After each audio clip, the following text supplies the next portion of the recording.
Nayana pregnant ആണ്. എടോ hello, എല്ലാ പ്രിയപ്പെട്ടവർക്കും നയന ഭാഗം 58ലേക്ക് സ്വാഗതം. അങ്ങനെ പേടിക്കാനൊന്നുമില്ല, ഇതെനിക്കറിയുന്ന റിസോർട്ടാണ്. അവൾ ഉണർന്നാൽ ഇങ്ങോട്ട് വന്നോളും. അർജുൻ നിധയുടെ മൂക്കിൽ തൊട്ടതും അവർ ഉടനെ അത് തട്ടിമാറ്റി. കുറച്ചു നേരം അവൻ്റെയും ശ്രദ്ധ TV ന്യൂസിലേക്ക് തിരിഞ്ഞു. ബ്രേക്കിംഗ് ന്യൂസ് എന്ന് വലിയ അക്ഷരങ്ങളിൽ മിന്നിമറയുന്നു. ആ തലക്കെട്ടിന് താഴെ എഴുതി വെച്ചത് കണ്ട് അർജുൻ ഞെട്ടിത്തരിച്ചു. വ്യവസായ ലോകത്തെ ഞെട്ടിച്ച് ലൈംഗികാരോപണം. പ്രമുഖ വ്യവസായി ശിവമാധവനെതിരെ കേസ്. പരാതിയുമായി യുവതി രംഗത്ത്. യുവതി കൊച്ചി സ്വദേശിയാണ്. സ്ക്രീനിൽ കാണിക്കുന്നത് ശിവമാധവനെ അറസ്റ്റ് ചെയ്തു കൊണ്ടുപോകുന്ന ഒരു കൂട്ടം പോലീസുകാരെയാണ്. അതിൻ്റെ നടുവിലൂടെ ബ്രേക്കിംഗ് ന്യൂസ് എന്ന് എഴുതി കാണിക്കുന്നത് കൊണ്ട് മുഖം മാത്രം വ്യക്തമല്ല. ഭലേ ബേഷ്, ഇയാൾ അപ്പോഴേക്കും കൊച്ചി എത്തിയോ? അർജുൻ ചിരിയോടെ എഴുന്നേറ്റിരുന്നു. നിധയും മോഹനും പരസ്പരം നോക്കി. അവർക്ക് ആ നിമിഷം എന്ത് പറയുമെന്ന് അറിയുന്നില്ല. നിങ്ങൾ എന്തിനാണ് വിഷമിക്കുന്നത്? ചില ജന്മങ്ങൾ അങ്ങനെയാണ്. സ്വയം നശിച്ചും മറ്റുള്ളവരെ നശിപ്പിച്ചും ജീവിതം തീർക്കും. അർജുൻ നിധയെ നോക്കി. മോഹൻ്റെ കയ്യിൽ നിന്ന് റിമോട്ട് വാങ്ങി അവനത് ഓഫ് ചെയ്തു. ഇതൊക്കെ കണ്ട് നമ്മുടെ പിക്നിക്കിൻ്റെ മൂഡ് കളയരുത്. അത് ഞാൻ സമ്മതിക്കില്ല. റെസ്റ്റൊക്കെ കഴിഞ്ഞെങ്കിൽ നമുക്ക് പുറത്തു പോയി കഴിക്കാം. എന്നിട്ട് കറങ്ങിയിട്ട് തിരിച്ചു വരാം. ഞാൻ എൻ്റെ പെണ്ണ് ഉണർന്നോ എന്ന് നോക്കിയിട്ട് വരാം. ചിരിയോടെ പറഞ്ഞുകൊണ്ട് പോകുന്നവനെ അവർ മൗനമായി നോക്കി നിന്നു. ജീവിതത്തിൽ എന്തൊക്കെ പ്രതിസന്ധികൾ വന്നാലും അതൊക്കെ ചിരിച്ച മുഖത്തോടെ നേരിടാൻ കഴിയുന്ന മനസ്സുണ്ടാകുന്നതല്ലേ ഏറ്റവും വലിയ മുതൽക്കൂട്ട്. അർജുൻ വാതിൽ തുറന്നതും നയന അവരുടെ റൂം ലോക്ക് ചെയ്ത് പുറത്തേക്ക് വരുന്നുണ്ട്. കുളിച്ച് വേഷമൊക്കെ മാറിയിട്ടുണ്ടവൾ. ആഹാ, ഇയാളപ്പോൾ റെഡിയായോ? എന്നാൽ പിന്നെ നിങ്ങളും വെച്ച് താമസിപ്പിക്കേണ്ട, റെഡിയാവാൻ നോക്കിക്കോളൂ. അവൻ അവരുടെ റൂമിലേക്ക് തിരിച്ചു വന്നുകൊണ്ട് പറഞ്ഞു. നയന നിധയുടെ അരികിൽ പോയിരുന്നപ്പോൾ അർജുൻ റൂമിൽ നിന്ന് പോയി. അരമണിക്കൂറിനകം അവൻ ഫ്രഷായി വന്നു. ഡാർക്ക് റെഡ് ടീഷർട്ടും ജീൻസ് പാൻറ്റായിരുന്നു അവൻ്റെ വേഷം. പോയാലോ? അർജുൻ ചോദിച്ചതും അവരെല്ലാം അവൻ്റെ കൂടെ ഇറങ്ങി. നയന അവളുടെ മഞ്ഞ നിറത്തിലുള്ള ചുരിദാറിൻ്റെ ഷോൾ നേരെ ഇട്ടു. മോഹൻ നിധയെ കാറിൽ കയറ്റി കൊടുത്ത് വീൽ ചെയർ ഡിക്കിയിലേക്ക് എടുത്തു വെച്ചു. മുൻസീറ്റ് പിന്നെ ആർക്കാ? നയന നിധക്കൊപ്പം പിറകിലിരിക്കാൻ നോക്കിയപ്പോൾ മോഹൻ ആദ്യം കയറിയിരുന്നു. ഹോട്ടലിൽ നിന്ന് ഭക്ഷണം കഴിച്ച് കഴിഞ്ഞവർ അവിടെ അടുത്തുള്ളൊരു പ്രധാന വിനോദസഞ്ചാര കേന്ദ്രത്തിലേക്ക് പോയി. മലയാളികളും വിദേശികളും അടക്കം നിരവധി ആളുകൾ അവിടെ ഉണ്ട്. അർജുനും നയനയും കയാക്കിങ്ങിന് പോയി. മോഹനും നിധയും ദൂരെ ഒരു ബെഞ്ചിലിരുന്നു. അവർ കയാക്ക് തുഴയുന്നത് നോക്കിക്കണ്ടിരുന്നു. വാടോ, അർജുൻ നയനയുടെ കൈ പിടിച്ചു ബഞ്ചി ജമ്പിങ്ങിന് വിളിച്ചു. വേണ്ട അർജുനേട്ടാ. അവളുടെ കൈ അവൻ്റെ കയ്യിൽ മുറുകെ പിടിച്ച് കാല് ബലം പിടിച്ചങ്ങനെ നിന്നു. എന്താടോ, നല്ല രസമായിരിക്കും. ദേ നോക്ക്, അത്ര ഉയരത്തിൽ നിന്ന് അങ്ങോട്ട് ചാടി താഴെ വവ്വാലിനെ പോലെ വന്ന് തൂങ്ങിക്കിടക്കും. അർജുൻ നിസ്സാരമായി പറഞ്ഞു. വേണ്ട അർജുനേട്ടാ, എനിക്ക് ഹൈറ്റ് പേടിയാ. അവളുടെ കണ്ണൊക്കെ നിറഞ്ഞിട്ടുണ്ട്. ആ നിഷ്കളങ്ക മുഖം കണ്ടപ്പോൾ അർജുൻ അവളെ വാരിയെടുത്ത് ചുംബിക്കാൻ തോന്നി. എന്നാൽ താനിവിടെ നിൽക്ക്, ഞാൻ പോയി ചാടിയിട്ട് വരാം, അർജുൻ പറഞ്ഞു മുന്നോട്ട് നടന്നു. നയന ഓടിപ്പോയി അവൻ്റെ കയ്യിൽ പിടിച്ചു. വേണ്ട അർജുനേട്ടാ, അവളിപ്പോൾ ഉറപ്പായും കരയും. അത്രക്കൊണ്ട് മുഖത്ത് കാണുന്ന സങ്കടം. ഈ പെണ്ണിത്. അവന് ചിരിയാണ്. അർജുൻ അവളുടെ കൈകൾ പൊതിഞ്ഞെടുത്തു. അർജുനേട്ടൻ പോകണ്ട, എനിക്ക് പേടിയാ. അതിന് എനിക്ക് പേടിയില്ലല്ലോ. അർജുൻ അവളെ പേടിപ്പിക്കാൻ വേണ്ടി വീണ്ടും മുന്നോട്ട് പോയി. നയന വിടാതെ പിറകെയും. അവരാ ഓടിക്കളിക്കുന്നത് കണ്ട് മോഹനും നിധയും പൊട്ടിച്ചിരിച്ചു. പ്രാതലുണ്ടാക്കാൻ അടുക്കളയിൽ സീതയെ സഹായിച്ചു നയന കുളിക്കാൻ മുകളിലെ റൂമിൽ പോയി. 2 ദിവസത്തെ ട്രിപ്പ് കഴിഞ്ഞു. ഇന്നലെ രാത്രിയാണ് അവരൊക്കെ തിരിച്ചെത്തിയത്. അർജുൻ പതിവ് പോലെ ജോഗിങ്ങിന് പോയിരിക്കുകയാണ്. നിധാമ എഴുന്നേറ്റിട്ടില്ല. ഇന്നലെ കിടക്കുമ്പോൾ ആൾക്ക് ദേഹം ചൂടുണ്ടായിരുന്നു. ടാബ്ലറ്റ് കഴിച്ചാണ് കിടന്നത്.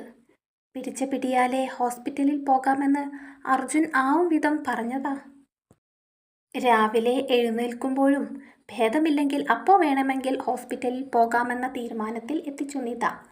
മോഹൻ മുറ്റത്ത് രാജനോട് എന്തൊക്കെയോ സംസാരിച്ച് നിൽപ്പുണ്ട്. രണ്ടുപേരും കൂടെ പുതിയ പൂന്തോട്ടം ഉണ്ടാക്കാനുള്ള പ്ലാനിംഗ് ആണ്. മോഹനാണെങ്കിൽ ചെടികളും പൂക്കളും ഇഷ്ടവിഷയമാണ്. അതിനുവേണ്ടി എത്ര സമയം വേണമെങ്കിലും മോഹൻ ചെലവഴിക്കും. മുകളിലെ റൂമിലേക്ക് സ്റ്റെയർ കയറുന്നേരം നയനയ്ക്ക് നിധയുടെ റൂമിൽ പോയി നോക്കാമായിരുന്നുവെന്ന് തോന്നി. പക്ഷേ വേഗം കുളിച്ചു റെഡിയായി നിന്നേ പറ്റൂ. ഇന്ന് തൊട്ട് അർജുനേട്ടൻ്റെ കൂടെ കമ്പനിയിൽ പോകണം. ഒരു സമയത്ത് പേടിയോടെ നോക്കി കണ്ട ആ ജോലി ഇന്ന് തൊട്ട് ചെയ്യാൻ പോകുകയാണ്. അന്ന് അത് ജോലിയേക്കാൾ പേടിച്ചത് അത് ഓഫർ ചെയ്ത ആളെയല്ലേ. ഇന്നാ പേടിയില്ല. അതും നിധാമയുടെ നിർബന്ധം കൊണ്ട് മാത്രം പോകുന്നതാണെന്ന് പറയാം. അർജുൻ പോകുന്ന കൂടെ തന്നെ പോകണം. ഇനിയും വൈകിയാൽ അർജുനേട്ടൻ ലേറ്റാക്കും. അല്ലെങ്കിൽ തന്നെ കല്യാണം കഴിഞ്ഞ് പിന്നെ വല്ലപ്പോഴേ അർജുൻ ഓഫീസിൽ പോകാറുള്ളൂ. ഇനിയും പഴയ പോലെ അശ്രദ്ധ ഉണ്ടായാൽ നഷ്ടം ഇപ്പോൾ നിന്നതിലും നിൽക്കില്ല. റൂമിലെത്തി വാഷ്റൂമിൽ കയറാൻ നോക്കുമ്പോൾ നയനക്ക് വല്ലാത്ത അസ്വസ്ഥത. ഛർദിലൊക്കെ വരുന്ന പോലെ. ബ്രേക്ക്ഫാസ്റ്റ് കഴിച്ചാൽ ശരിയാകുമെന്ന് അവൾ സ്വയം ആശ്വസിച്ചു. തൊണ്ട വരളുന്ന പോലെയും തല ചുറ്റുന്ന പോലെയൊക്കെ തോന്നാൻ തുടങ്ങി. നയന വാഷ്റൂമിൽ കയറിയില്ല. റൂമിൻ്റെ പുറത്തേക്ക് കടന്നു. അടുക്കളയിൽ പോയി വെള്ളം കുടിക്കണം. തല ചുറ്റൽ കൂടി വരുന്നുണ്ട്. കണ്ണിൽ ഇരുട്ട് കയറുന്നു. സ്റ്റെപ്പ് കാണുന്നില്ല. അവൾ 2 സ്റ്റെപ്പ് ഇറങ്ങിയതേ ഉള്ളൂ. നയനയുടെ കാൽ തെന്നി അവൾ താഴേക്ക് ഉരുണ്ട് വീണ് താഴെ ഹാൻഡ് ഗ്രില്ലിൽ തലയിടിച്ചു.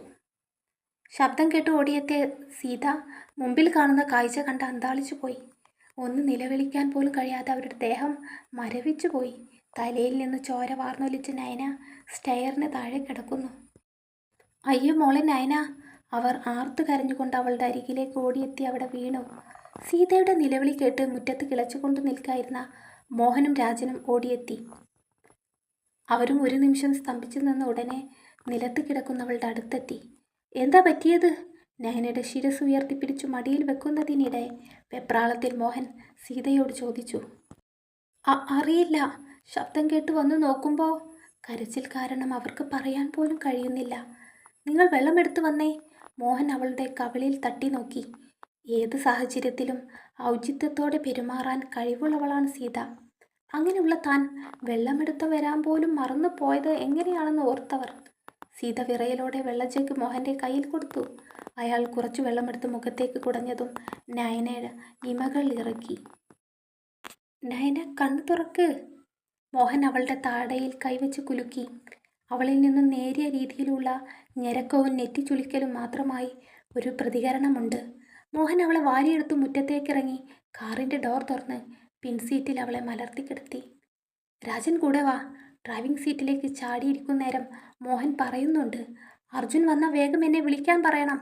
കൈതിരുമ്മി കരച്ചിലോടെ നിൽക്കുന്ന സീതയെ നോക്കി മോഹൻ ചെവിയിൽ കൈകൊണ്ട് ഫോൺ വെക്കുന്ന പോലെ ആംഗ്യം കാണിച്ചു.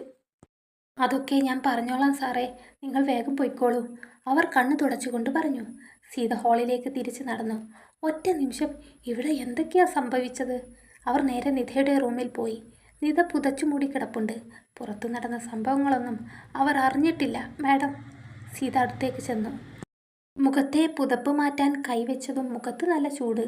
സീത പുതപ്പ് മാറ്റി നിധയുടെ നെറ്റിയിൽ കൈവച്ചു. അയ്യോ, നല്ലോണം പനിക്കുന്നുണ്ടല്ലോ. മുറിയിലെ തണുപ്പിലും നിധയുടെ നെറ്റിയിൽ വിയർപ്പ് തുള്ളികൾ പൊടിഞ്ഞിട്ടുണ്ട്. നിധ മാഡം, നിങ്ങൾക്ക് നല്ല പനിയുണ്ട്, സീത ഭീതിയോടെ പറഞ്ഞു. മോഹനേട്ടനെ വിളിക്ക്. കണ്ണുകൾ പതിയെ തുറന്നു നിധ പറഞ്ഞു. അവരോട് പൊടുന്നനെ എങ്ങനെ കാര്യങ്ങൾ പറയുമെന്ന് എന്ന ആകുലതയിൽ കഴുത്തിലെ വിയർപ്പ് സാരിത്തുമ്പ് കൊണ്ട് തുടക്കെ സീത കണ്ടു മുറിയുടെ വാതിൽക്കൽ നിൽക്കുന്ന അർജുനെ. അവൻ ജോഗിങ് കഴിഞ്ഞ് വന്ന് നിൽക്കുന്ന നിൽപ്പാണ്. വേഷം ഒന്നും മാറിയിട്ടില്ല. ഭേദമായില്ലേ നിധാമേ? അർജുൻ നിധയുടെ അടുത്ത് വന്നു.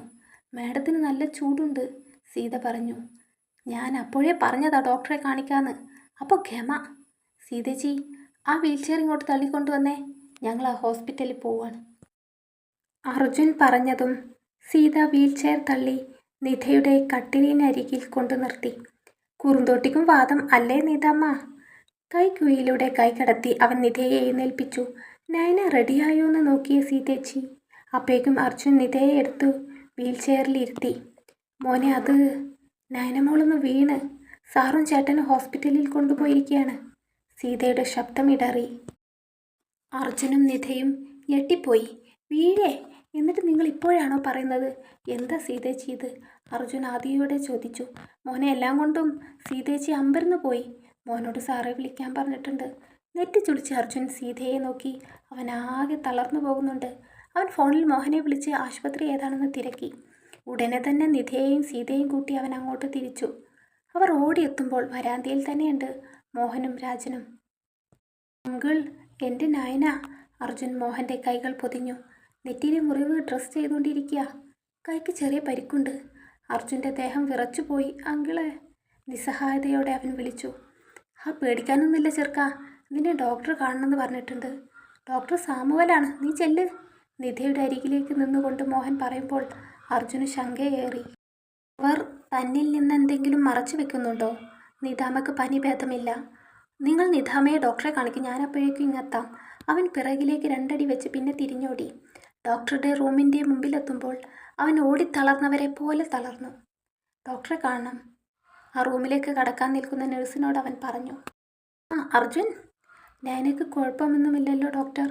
ഡോക്ടർ അവനോട് ഇരിക്കാൻ കാണിച്ച ചെയറിൽ പിടിച്ചു നിന്നു. അർജുൻ, നെറ്റിയിൽ ചെറിയ മുറിവുണ്ട്, 2 ആഴ്ച റെസ്റ്റ് വേണം. പിന്നെ ഒരു സന്തോഷ വാർത്തയോടൊപ്പം ഈ ദുഃഖവാർത്ത ബോണസാണെന്ന് കരുതിയാൽ മതി. ഡോക്ടർ ചിരിയോടെ പറഞ്ഞുകൊണ്ട് അവനെ നിർബന്ധിച്ച് ചെയറിൽ ഇരുത്തി. അർജുൻ പെട്ടെന്ന് തന്നെ എഴുന്നേറ്റ് നിന്നു. അവനെ ഇരിപ്പുറക്കുന്നില്ല. നിങ്ങൾ എന്തൊക്കെയായി പറയുന്നത്? ബോണസോ? അർജുൻ്റെ കണ്ണുകൾ ചുരുങ്ങി. അവന് ദേഷ്യവും വരുന്നുണ്ട്. അപ്പോൾ മോഹനൊന്നും പറഞ്ഞില്ലേ? അല്ലെങ്കിലും അയാൾ ഒരു തരികിടയാ. ഡോക്ടർ താടി ചുരണ്ടി നിൽപ്പാണ്. നിങ്ങളൊന്ന് പറഞ്ഞു തൊലക്കുന്നുണ്ടോ? അർജുൻ ഒച്ചയിട്ടതും പുറത്തുനിന്ന നേഴ്സ് വന്ന് ഡോർ തുറന്നു. ഡോക്ടർ അവരോട് ഡോർ അടയ്ക്കാൻ പറഞ്ഞു.